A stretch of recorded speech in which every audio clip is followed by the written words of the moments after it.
we skipped one. Yeah, we're skipping 2.4 partition matrices. That's kind of important, but partition matrices basically looks at a big matrix and partition it. So if some of these matrices you have like a group that's a bunch of zeros, it would be good to partition them and then work with those matrices if you're going to multiply them or find the inverse of something like that. It'd be good to simplify your matrix if you have part of a matrix that's full of zeros or part of a matrix that's full of just ones or something like that. And so we're going to skip over that particular section. And after this one, we're going to skip over a couple more sections also because there's some really interesting stuff in later chapters that I want to make sure we hit. So actually, we could have skipped this one too, but I think this is simple enough to do. So let's talk about factorization. Factoring is just like, you know, you have 20, the number 20, and you want to factor that to 5 times 4 or 5 times 2 times 2 for some reason. There's some reasons, right, where we'd want to factor numbers. Definitely, if we have like a polynomial, we want to factor that to do stuff with that. And so sometimes with matrices, you want to factor these matrices so that we can do something to it. And so an LU factorization is taking a look at replacing your matrix A with L times U. And L and U are special types of matrices so that we can work with them a little bit better, a little bit quicker, a little bit easier. And so what does LU stand for? L stands for lower. Not just lower, but it's actually a lower unit. Now, might as well put all the rest of this stuff here.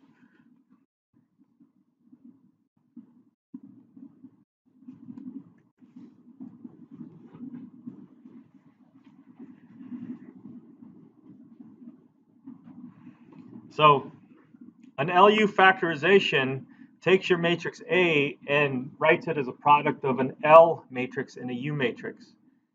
The U matrix is an upper triangular matrix. Now, what's an upper triangular matrix? An upper triangular matrix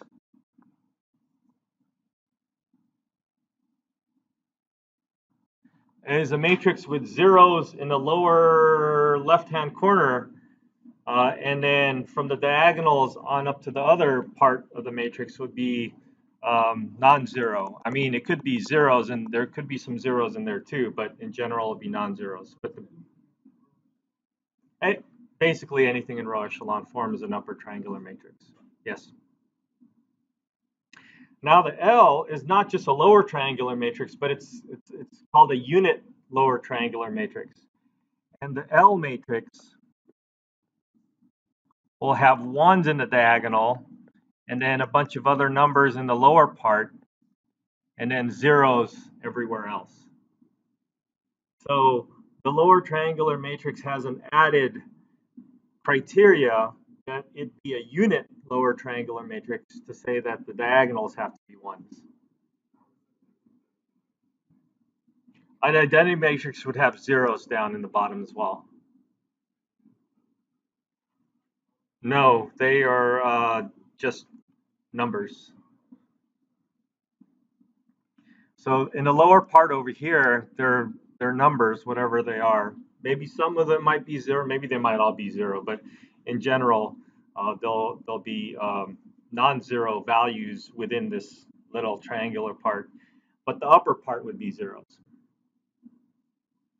Now, the upper triangular matrix does not have to be ones in the diagonal.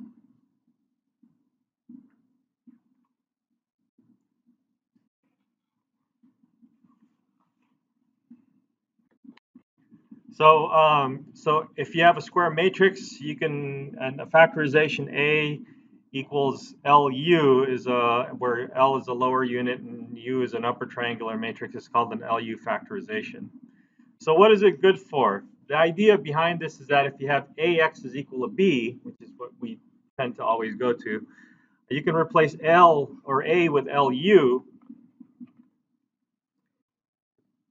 And then by replacing that, because U is an upper triangular matrix, you have a bunch of zeros in there. So solving for that would be a little bit easier. That's the idea, at least.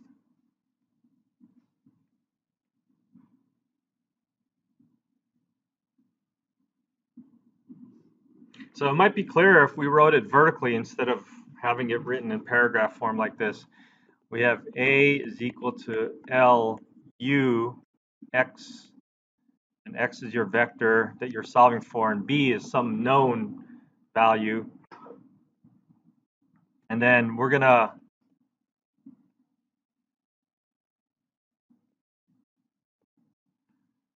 first deal with solving for a vector Y, where this L is a unit triangular matrix. So trying to solve for this would be, I think, fairly easy, I think, because you have a bunch of zeros there. And then once you solve for Ly, and then you can solve for Ux, and then you'll find X. That's the idea, at least. Okay, so let's do an example. Is there an example here? Or do we have to come up with one?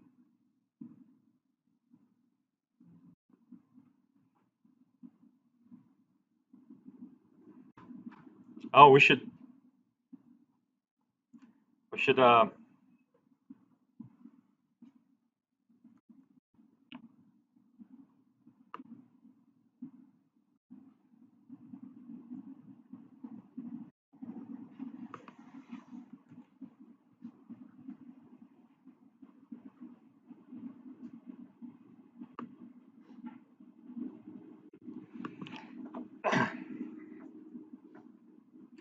haven't told you how to find LU yet. Let's actually find the LU decomposition. So, what do you know about U? Actually, Pedro already said it. U, what's U again? U is in row echelon form, right? So,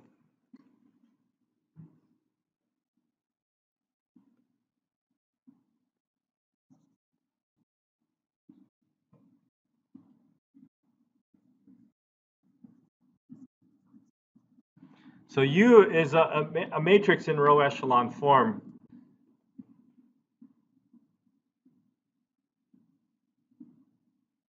So if somehow we can write this in row echelon form, then we can find out if we can write A in row echelon form, then we can get we could try to find out what L is equal to. So let's see what did we do last time? Elementary matrices, right? So let's take a look at A, and what do I want to do? I don't know what I want to do. Let's take a look at A and see if we can write this as a set of elementary matrices. So remember the process. Last time we actually found the identity by doing a bunch of row reducing. So let's say at some point we find an elementary matrix E1, E2, E3, E4. Let's just go to E4 and say 1, 2, 3. Let's just go to E3. But it could be longer, right? So let's say we go to E3 over here, and then we multiply it times A, and then at some point, when we do this multiplying by the elementary matrices on the left, we're going to get something in row echelon form, right? And then we continue on multiplying by some more elementary matrices to knock off the other things, to make the diagonal equal to 1 and to make the upper part equal to 0. So at some point, though, we can stop here so that this is actually going to be a U matrix already. Does that make sense? So let's hold on to this thought for a minute and let's actually do it with this example. So let's see. If I let E1 equal to, let's knock off this thing. So that's multiplying the first row by -1, right? Because they both have 4s.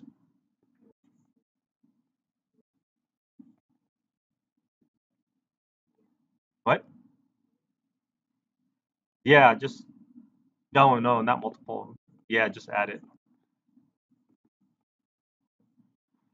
Wait, what? Is this right? Yeah, I'm confused.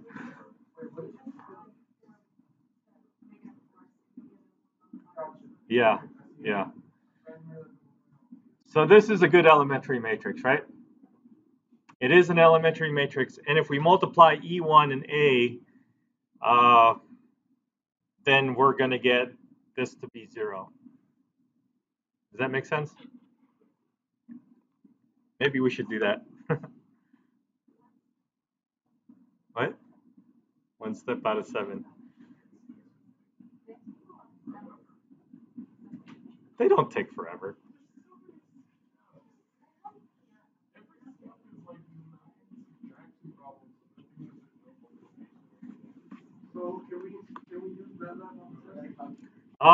No, but on the test situation, I'll probably, in terms of finding these things, um, it should be easy enough, or it'll be a 2 by 2 matrix. Yeah. All right. So let's see. A equals 4, 3, minus 5, minus 4, minus 5, 7, 8, 6, minus 8. And then E1 is 1, 0, 0, 1, 1, 0, 0, 0, 1.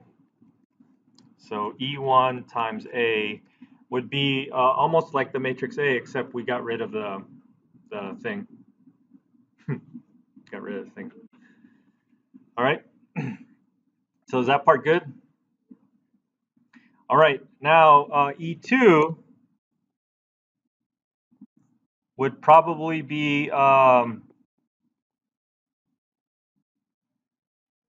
-2. So -2 times the first row, multiply -2 times the first row, and then add it to the last row. And then we have this elementary matrix. And then just, so what's that going to be? E2 is equal to 1, 0, 0, 0, 1, 0, and minus 2, 0, 1. So E2 times E1 times A is going, oh, it's already done. It's already in row echelon form, right? Well, that's good.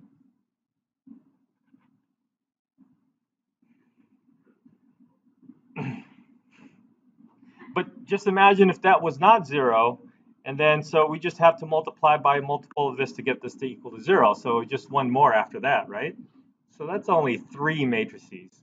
We're not making it into the identity. We just want to make it into row echelon form to get U. So in this case, we only had 2 matrices, but conceivably you could have 3. So let's just keep it like this in general terms. So we know that each of these E1, E2, and E3 they all have inverses, because we know that elementary matrices have inverses, right? And if they have inverses, then we can solve for A. So going or sticking with this this model over here on this side, how can we solve for A? So we can solve for A by doing these inverses one by one, or we can actually do a big multiply by the inverse of the product of things. But let's do it one by one. We can multiply both sides by E3 inverse.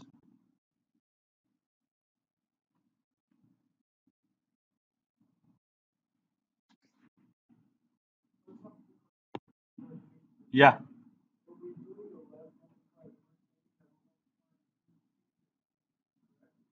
we're multiplying E inverse on the left side of U. So E inverse times U. Yeah.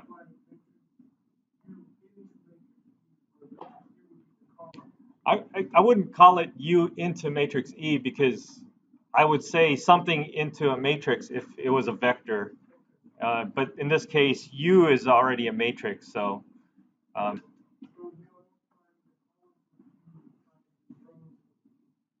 yeah, yeah. Rows, yeah. Columns of U. Yeah.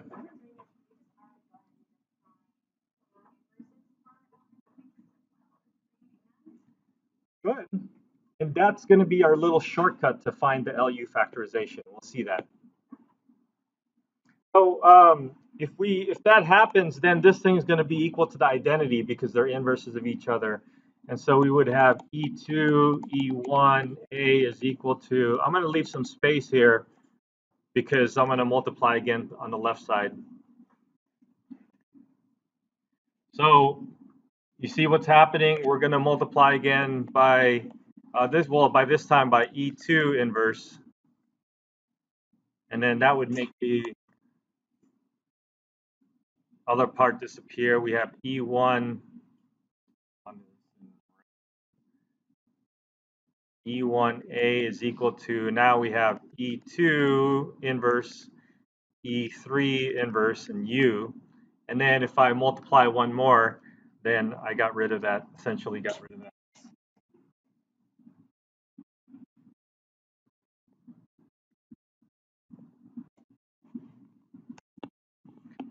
So I have A is equal to E1 inverse, E2 inverse, E3 inverse times U. By the way, E3, E2 times E1 inverse happens to be equal to the product of the inverses in reverse order.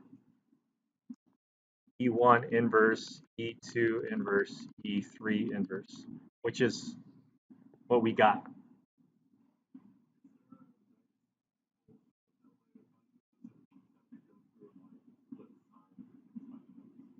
No, there'll be a nice way of doing this. Say it again.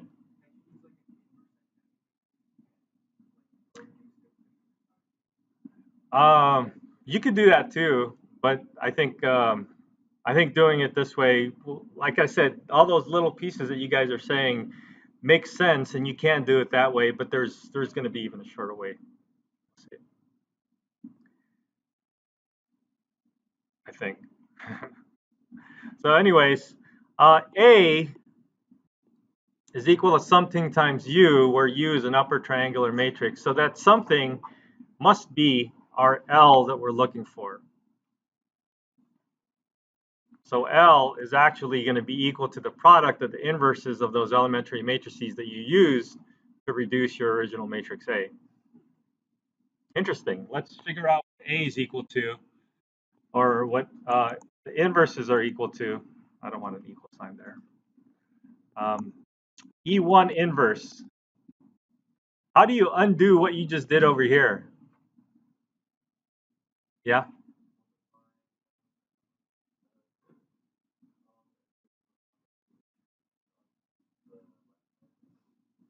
No, but I'm talking specifically about E1 here.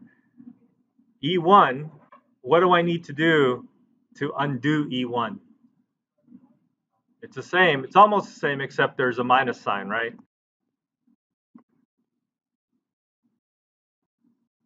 And E2, add 2. for the last one.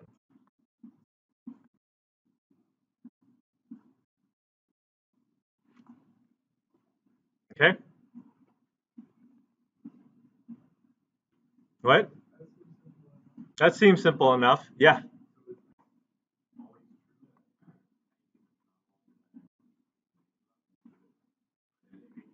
For this particular operation. So remember, when you add, you multiply a row by something, and then add it to another row. This particular elementary row operation has this kind of elementary matrix, and its inverse is the same type of matrix, except this time you have a minus sign. Now, if you took a row and you multiplied it by a constant, then the inverse of that would be taking that row and multiplying it by the reciprocal. So that type of row operation has that type of elementary matrix and the inverse. And then the row swap again is itself, right? So this is what we have. Let's multiply E1 times E2, or E1 inverse times E2 inverse. And let's just do it by hand. I got the first one, the first row and the first column, first row and first column, that's going to be a 1. The first row and the second column is going to be a 0.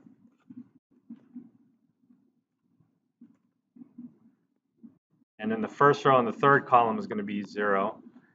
Now, the second row and the first column is going to be a -1. The first row and the second column, the second row and the second column, second row and the second column is going to be a 1. And the second row and the third column is going to be a 0. And then finally, the third row and the first is going to be a 2, right? And then the third row and the second column is going to be 0, and then 1. So we do have a matrix with 1s in the diagonals, and we have some numbers in the lower part. So this would fit our description of our L in our LU decomposition.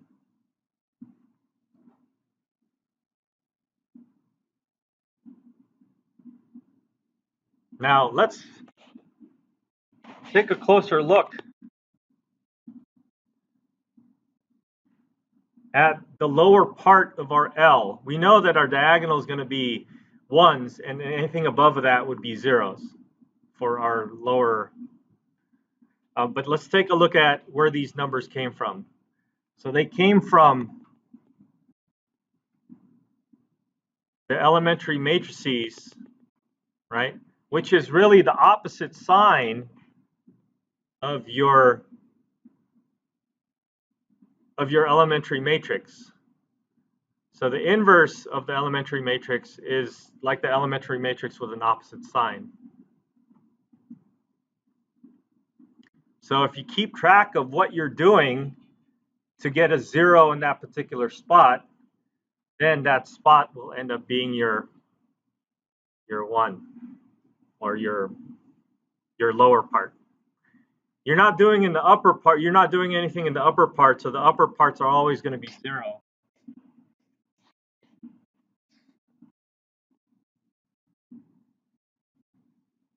So in any of these, you're not doing anything in the upper part, so it's always going to be 0. So that will guarantee your lower matrix. And then because you have 1s in the diagonals all the way through, you're always going to have 1s in the diagonals when you multiply. Okay? So that's really interesting, because now we can do this LU factorization without even having to think about these elementary matrices. And I'll show you that idea later. But the point in this particular example is that if you have an LU decomposition, then you can use this to try to solve for this particular problem. So our L was 1, 0, 0, minus 1, 1, 0, 2, 0, 1. And then our U, we got to be, oh, I didn't write it down. It's in the MATLAB code. 4, 3, minus 5, negative 2, 2, and 2. 4, 3, minus 5, negative 2, 2, and 2. Right?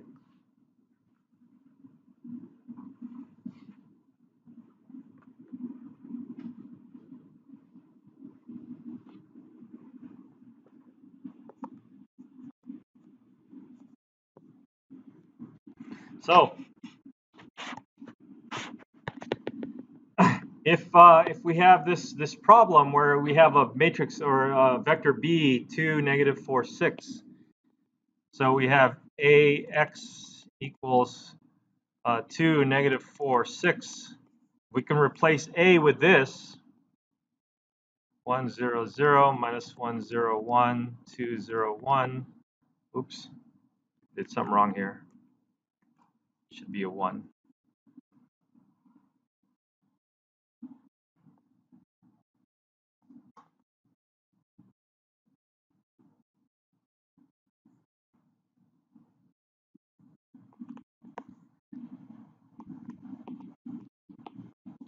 So we can replace a with this L times U, and then we can temporarily replace this with a vector y, and then solve for 1, 0, 0, minus 1, 1, 0, 2, 0, 1 times y. Let's actually write down the y1, y2, y3 equals 2 minus 4, 5.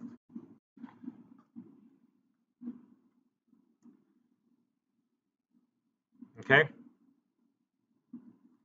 So if we do that, I mean, we can write it like we can kind of ignore this and write it as an augmented matrix, right? 1, 0, 0, 2, minus 1, 1, 0, minus 4, and 2, 0, 1, 5, 6. Then we have y1 is equal to 2.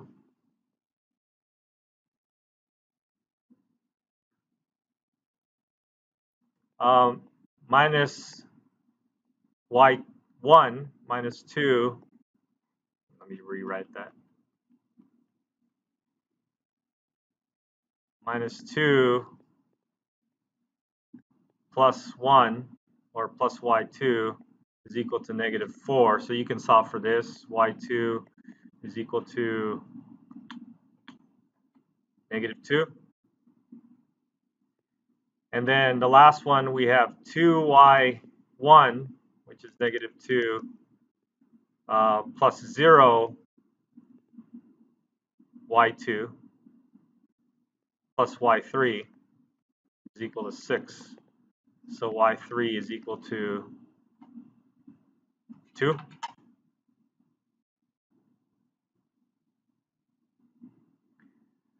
So that wasn't too bad. And now we have to do one more, and we have y is equal to this vector over here. So we're going to just solve for this equation now. 4, 3, minus 5, 0, minus 2, 2, 0, 0, 2 times x is equal to the y that we found,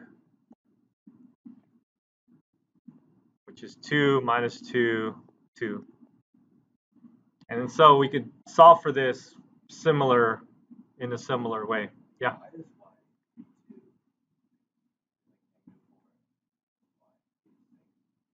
I don't know. y2?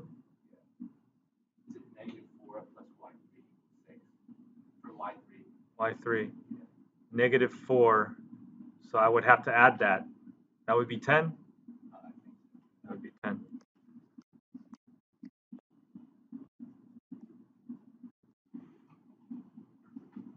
And then you would just solve for x1 and x2 and x3.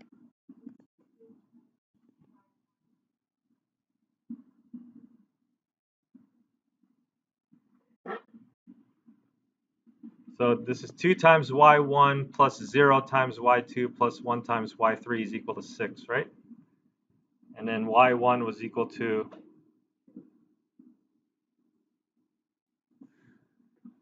oh, shoot.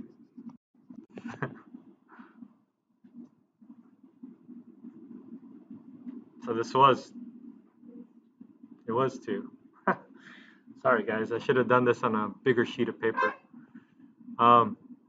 So it is 2, so I am subtracting. So the answer was 2.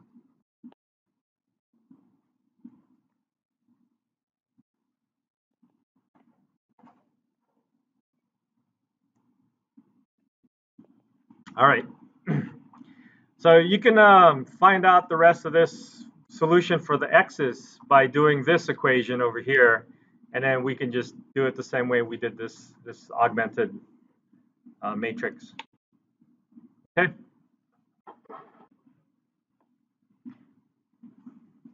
Yeah.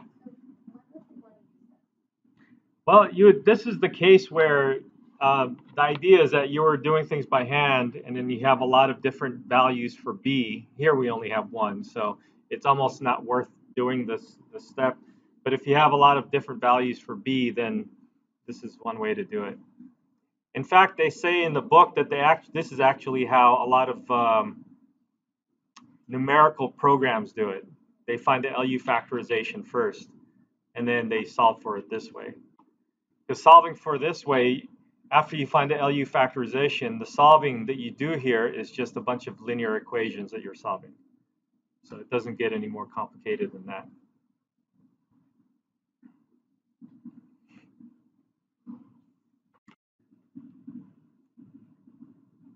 Any questions?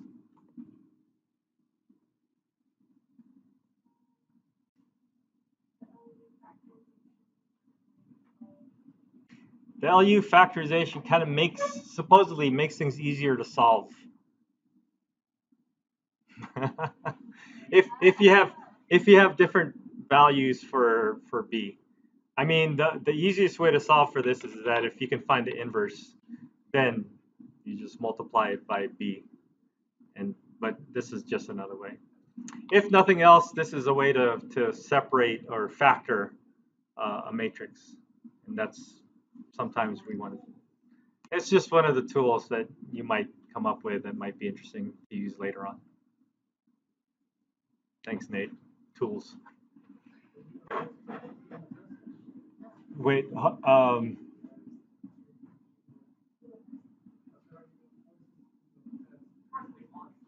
at least once, yeah. So I'm just gonna ask you to do an LU factorization. I'm not gonna have you solve for it like this. But in the homework, I think you will have to solve for this. And you have to find the values of y like we're doing before you find the values of x. Okay.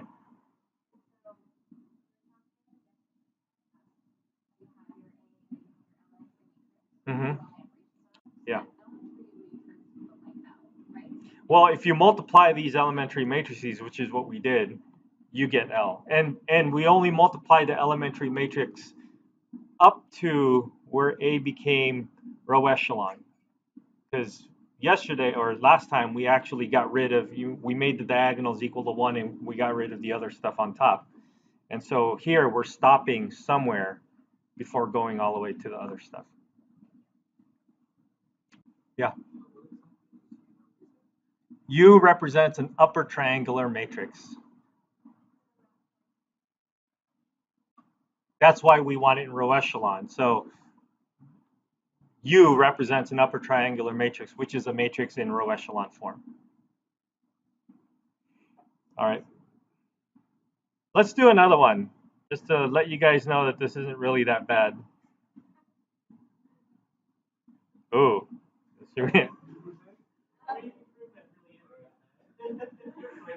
Let's do it. Let's do it. Let's do it. Yeah. Yeah, yeah. Just jump.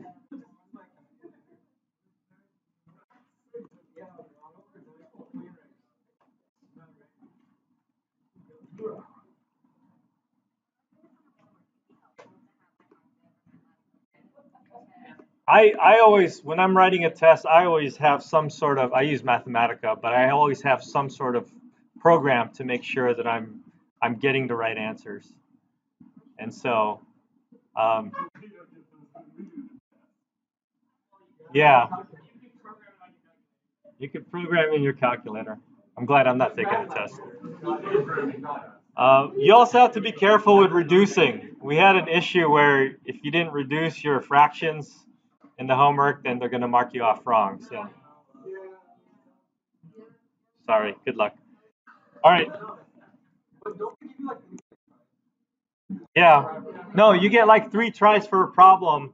After that, then they give you a new problem. So you have to do your work over again. Right.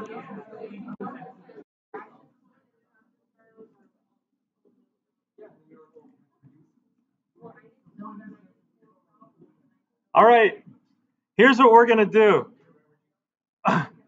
We're going to write this into an LU decomposition.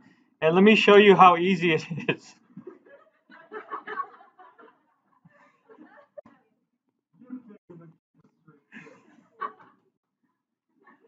All right. What I'm going to do is I'm going to keep track of the steps that I take. And here I'm going to do 3 steps in a row here. So the first one is a 1, which is good. So I want to multiply the first row by 3 and then add it to the second row.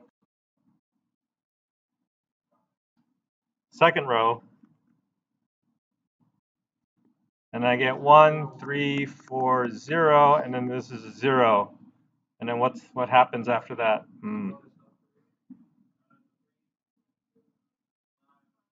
This is a 3, a 5, and a 2.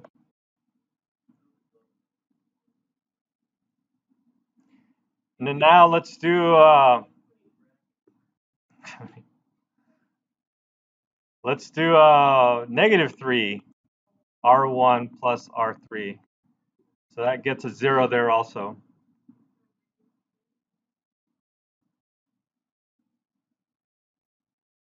-12. And then let's do a 5.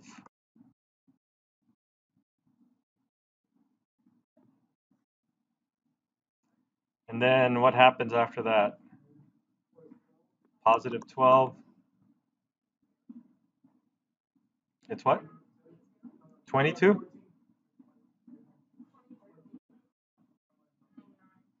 9. Okay, so we did 3 steps here. If we were doing this with elementary matrices, we'd have 3 elementary matrices. Let's do a few more steps. This is a nice matrix where it's nice and set up. So, but in this case, we have 3, and then we want to knock off the -6 and 12. So they're nice factors. So here we're going to multiply. Let me write this first 2 rows, because I'm not going to touch them anymore.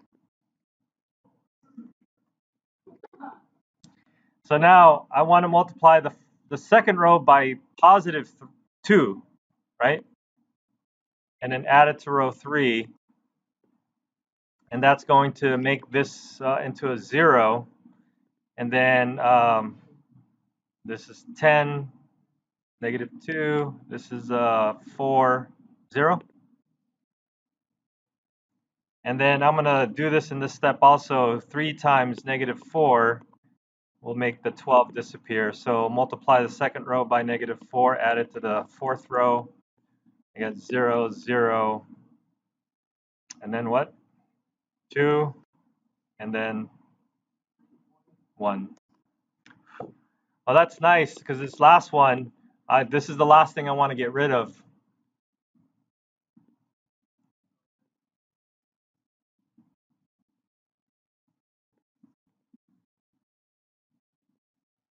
So now for this one, I just want to add row 3 and row 4, right?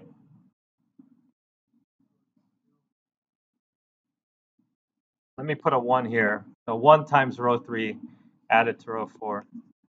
and then this is a 1. So if you do these steps, you automatically come up with your upper triangular matrix.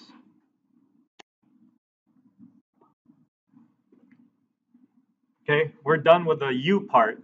Now the L part would be a product of some elementary matrices. But what is that product for the elementary matrices? So you can actually, those elementary matrices came from, those are inverses of other elementary matrices that represent the row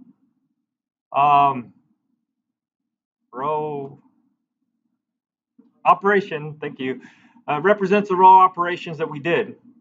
So I want you to look at the row operations that we did. Now, we know that this is going to have 1s in the diagonal and 0s everywhere else. So we can at least fill in that part. So what I want you to look at is to look at what we did to get rid of, to make this, the 2, 1 spot equal to 0. What we did was we multiplied by 3, right? And so that's the elementary matrix will have a 3 in that spot. The inverse of the elementary matrix will have a -3 in that spot. So you write down the opposite of what you did to get rid of that particular, to make that particular slot 0. So now to get rid of the 1, 3 slot, you multiply that by -3.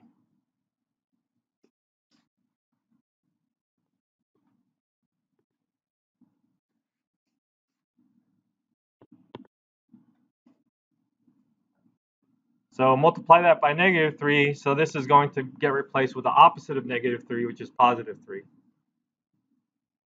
-5.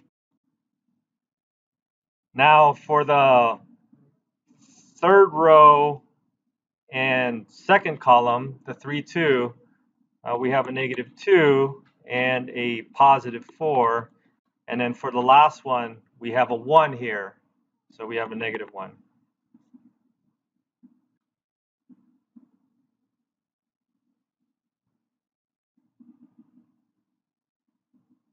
So that's just what happens with the multiplication when we do these basic row operations.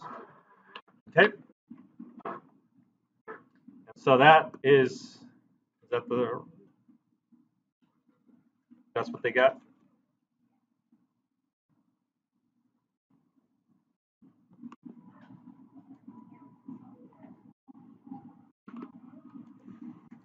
If we had that part, but I don't think I'll give that to you in a test.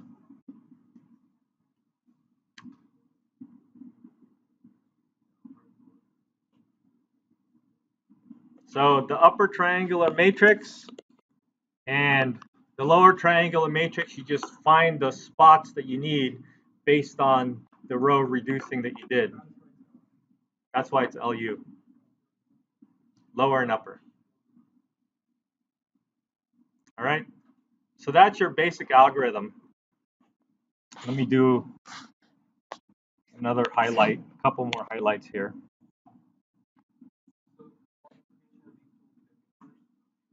No, the multiplication of these two will exactly be what A is, not the inverse. Here, in this case, we're not looking for the inverse.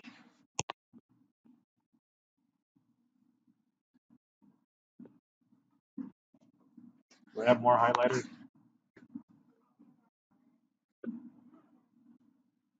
They all look the same. Orange. There it goes. Okay, so that's the idea behind the LU factorization. All right, now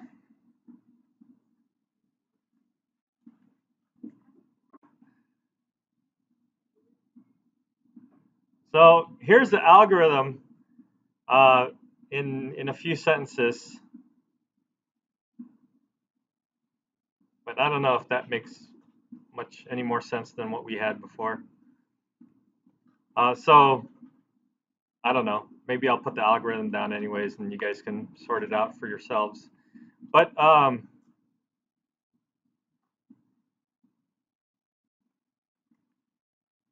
But there's a couple of things that we didn't do. We have 3 basic row operations, but we only did 1 type of row operation, right? We didn't do any row swapping, and we didn't do any multiplying by the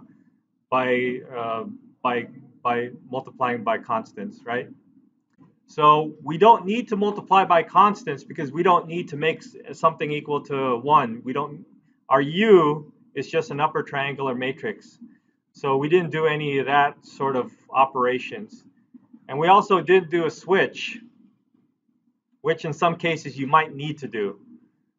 So a couple of important ideas here is that this whole LU factorization algorithm depends on you not switching any rows. If you happen to switch rows because you needed to switch rows because maybe you got a 0 in the beginning in the upper left-hand corner, if you need to switch rows, then that requires what's called a permutation. And so the permutation is a P. And it turns out that if you do that, then it's important for you to do a PT LU factorization. I'm going to put that in the notes, but I'm going to say we're not really going to cover that in the class. Any of the LU factorizations that we'll do will not involve any row swaps. Okay, but it's good for you to look at in case you run into something like this in the future. All right, I'm kind of rushing because I want to get to the next section, which is not 2.5 or 2.6 or 2.7. We're going to jump to 2.8. Okay, so those other sections that we're going to skip are all application sections. I think one of them is economics, and I don't want to do economics in my class. And then the other one is computer graphics, which is something that I kind of was interested in doing, but for the sake of time, we're skipping that also. So we're going to jump all the way up to, that's next chapter.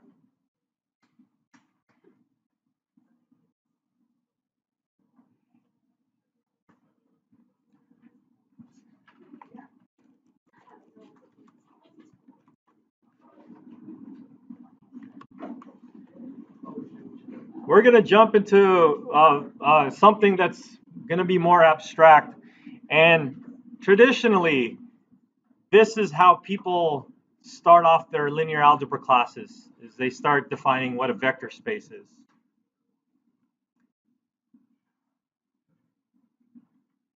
So a vector space is a set or a space that has certain criteria.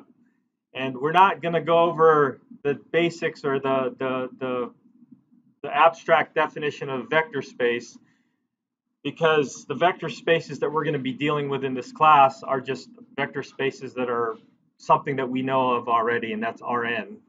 So R1, R2, R3, Rn in general is a vector space.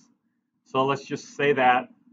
And you have some basic vector operations. You know what vectors are. And so we're just going to go with that idea of a vector space. And if we have time later on, which we probably won't, we'll dig into some more interesting vector spaces. But there are a lot of interesting vector spaces. There are vector spaces of functions. A function can be considered vector in the vector space of functions, for example. And if you're in the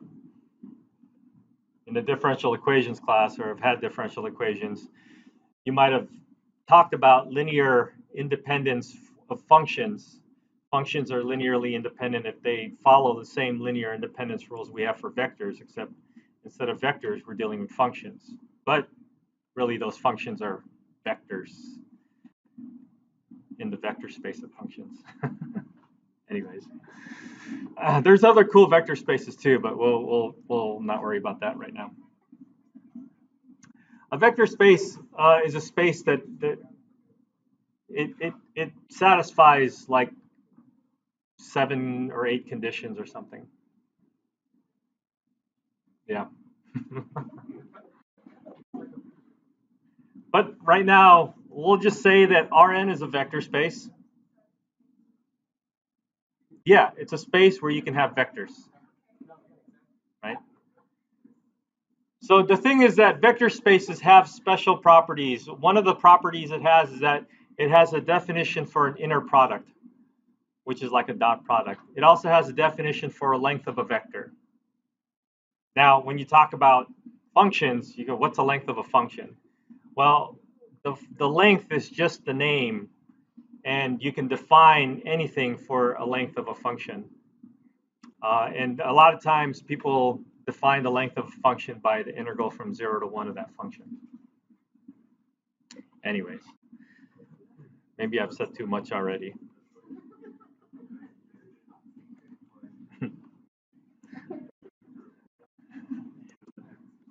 Yeah, I could tell you, but I'd have to kill you.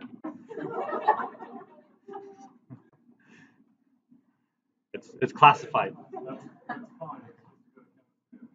Oh, okay.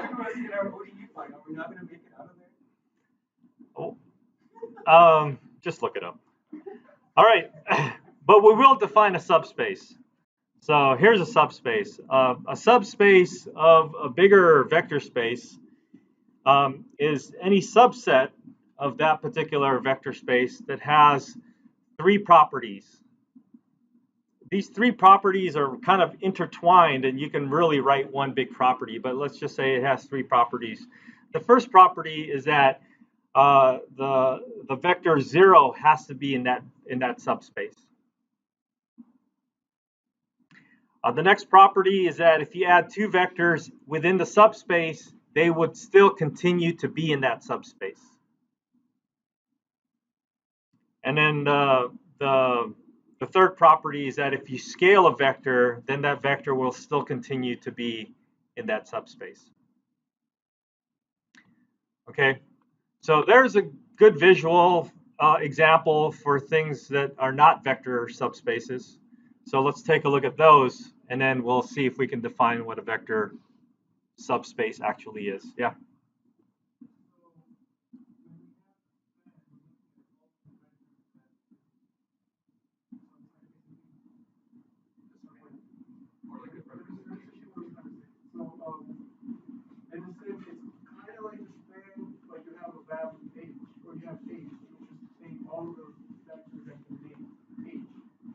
Yeah, essentially it is the span.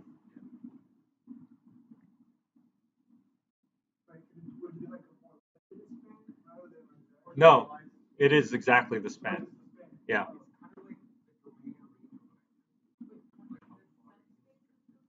A subspace is essentially a span. So let's take a look at an example that's not a subspace, because that's always a good place to start.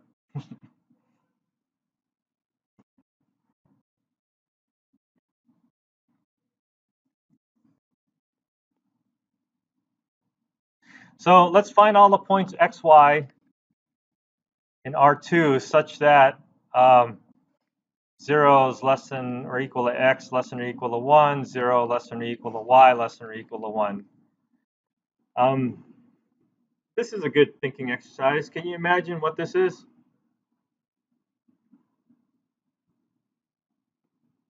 It's visualable. I mean, we can visualize it in R2 because it's 2-dimensional. It's just a box, right? It goes from 0 to 1.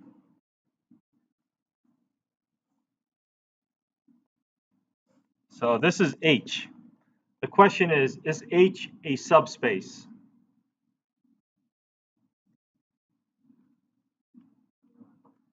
I guess my is should be on the other side.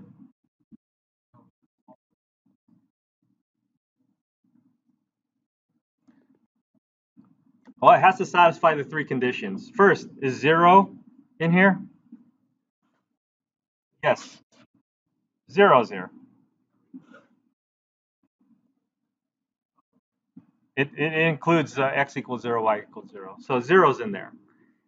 It satisfies this condition. If I have a vector u and v,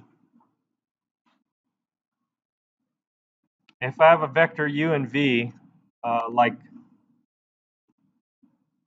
no, I want black.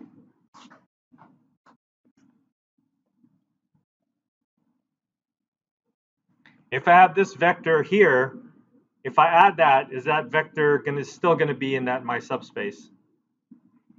Maybe. So in this little example that I did, it looks like it might be. Can you give me of two vectors in this vector space that might not be in here?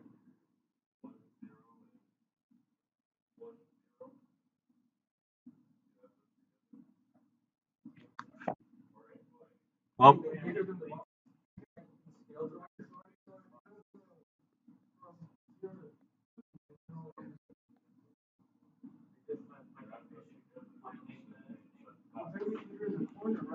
yeah, so here and then, so I guess 2 doesn't work, right?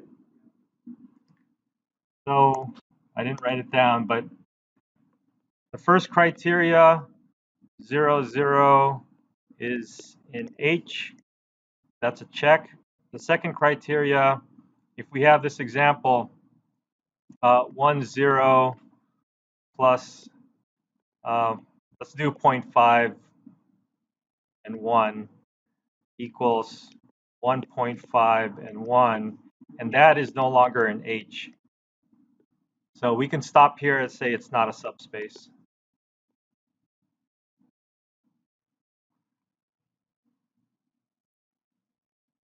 But if we check the third one, the scaling, that one really would throw it off. If I have 1, 1, and if I scale that positively bigger than 1 or negatively, then I'm out of that spot also.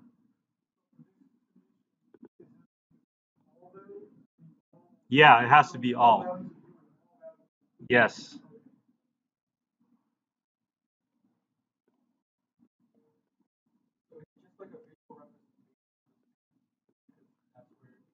Well, in this case, it is exactly the span.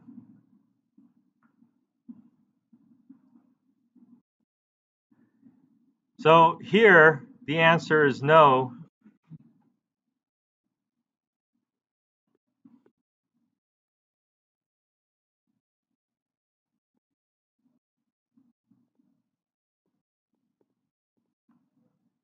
H is not a subspace. Yeah. Yeah, I think subspace you can scale it to any number, so subspace will have to be infinite.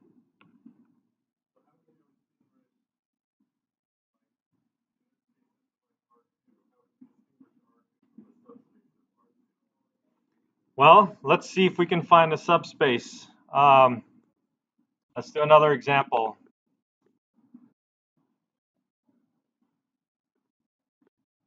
In R2 is x, y such that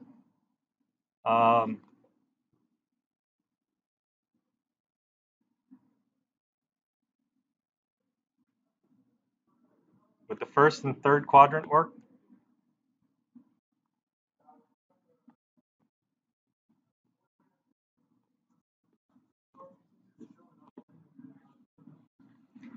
It's just as easy.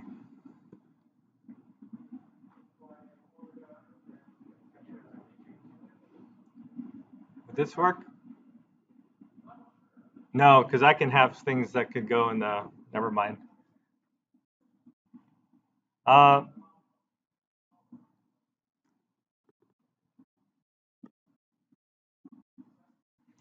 about a line, y equals 3x, for example?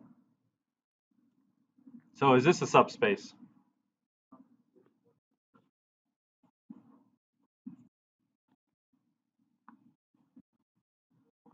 It's one dimension, but let's check the criteria, Andrew.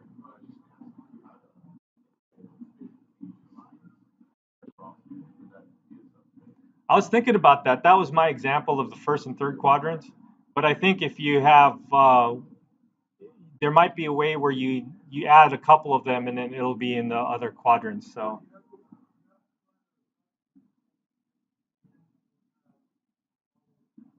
yeah, so you'll have to cover the whole thing. So I don't think that'll work, but let's take a look at this particular one where it's just a line. Let's take a look at the criteria. Is 0, 0 in this?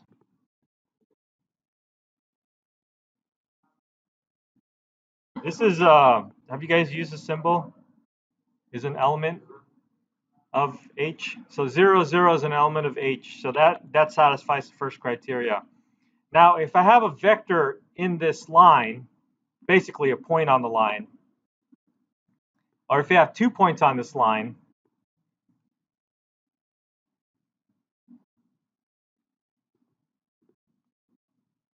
and I add those 2 points, am I still going to be in this line? So 2 V UV UV in H U plus V would still be in that line. How can we show that? Let's just say U is equal to x1, y1, but that's 3x1 plus x2, y2, that's y2 is 3x2, is equal to x1 plus x2 and 3x1 plus 3x2. Wait, that's factor out of 3, right?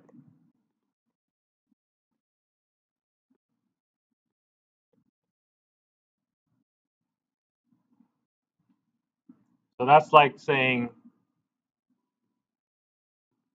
if you let u, not u, I need another variable, y, z, w. If you let w equal to x1 plus x2, this is really w, 3w, which is still going to be on that line. And then now the scaling part. So this is a check. The scaling part, if u is an h, then alpha times u, what's that going to look like? So alpha times x1, 3x1 is equal to alpha x1 times 3 alpha x1. And then if w is equal to alpha x1, it's still going to be something times 3 times something. So that also is in the line. So in fact, this line is a subspace of R2.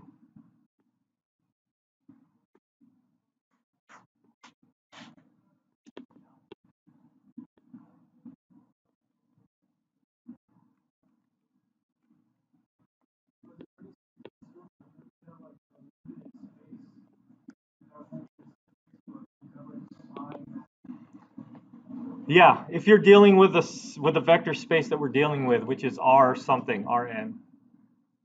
Now, in other linear algebra classes that I've taught, the book goes over other subspaces. Like, I don't know if you guys are familiar with the zeros and ones.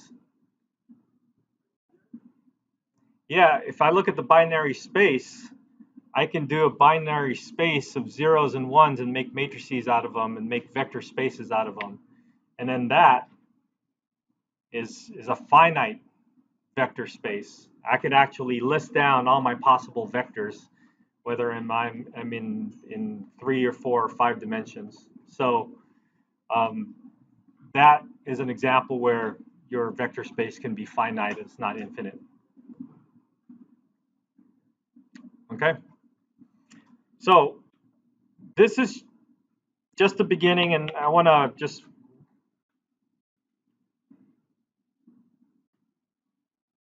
finish off by a couple more important facts about vector spaces.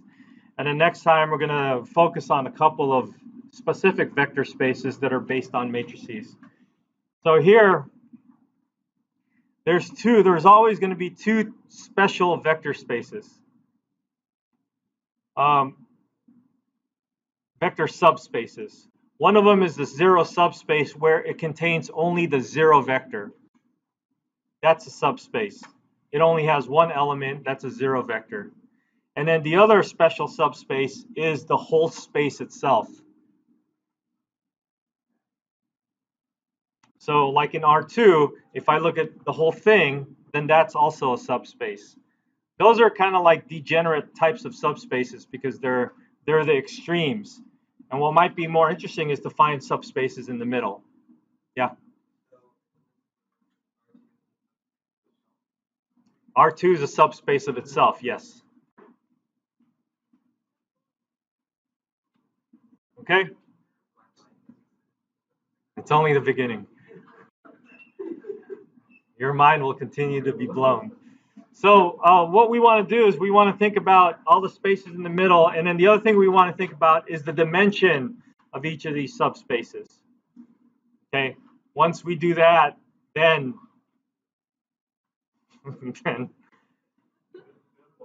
I don't know. Then something is going to happen. All right, see you guys next time.